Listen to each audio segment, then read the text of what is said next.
এখন হয়তো হার্দিক পান্ডিয়া মনে মনে ভাবছেন কোন দুঃখে যে মুম্বাই ইন্ডিয়ান্সে ফিরে এলাম, তাও আবার অধিনায়কত্বের দাবি নিয়ে। অধিনায়ক হয়েই মুম্বাইয়ে ফিরলেও এবারের আসরে না পান্ডিয়া নিজে ভালো করতে পেরেছেন, না তার অধীনে মুম্বাই ভালো করছে। বরং রোহিত শর্মাকে সরিয়ে পান্ডিয়াকে অধিনায়কত্ব করার ব্যাপারটা মেনে নিতে পারছে না ভারতের মানুষ। তাই তো মুম্বাইয়ের প্রতি ম্যাচেই দর্শক গলা ফাটায় পান্ডিয়াকে দুয়োধন্যি দিয়ে। আইপিএলে যখন এই দশা, ভারতের দলের দিক থেকেও পান্ডিয়া পেলেন এক আলটিমেটাম।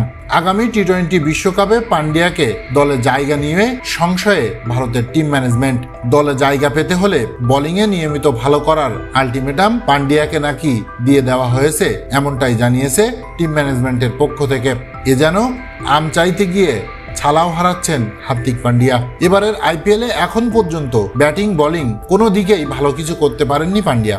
অন্যদিকে যে পেস বোলিং অলরাউন্ডার ভূমিকায় ভারতকে ভবিষ্যতের স্বপ্ন দেখিয়ে আবির্ভাব হয়েছিল পান্ডিয়ার, সে পরিচয়ও ধুয়ে মুছে যেতে বসেছে বল হাতে পান্ডিয়ার নিষ্ক্রিয়তায়। এবারের আইপিএলে বোলিং নিয়মিত করেননি হার্দিক পান্ডিয়া, তবে যখনই বল করেছেন বেধড়ক মার খেয়েছেন। তাই তো ঝামেলাটা হয়ে গেছে এবারের আইপিএল ভারতের টি-20 বিশ্বকাপে দল গঠনে সবচেয়ে বড় ভূমিকা রাখতে যাচ্ছে বলে।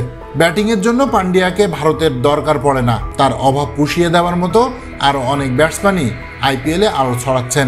কিন্তু পেস বোলিং মিলিয়ে যে অলরাউন্ডার প্যাকেজ হতে পারতেন হার্দিক পান্ডিয়া, সেই বোলিংয়েও তেমন কিছু করতে পারছেন না এবার। সেদিক থেকেও তাকে দলে রাখার যুক্তি এখনও খুঁজে পাননি ভারতের টিম ম্যানেজমেন্ট। তাই তো অধিনায়ক রোহিত শর্মা আর ভারতীয় টিম ম্যানেজমেন্টের পরিষ্কার বার্তা, বল হাতে পারফর্ম করো, তারপর দলে জায়গা করে নাও।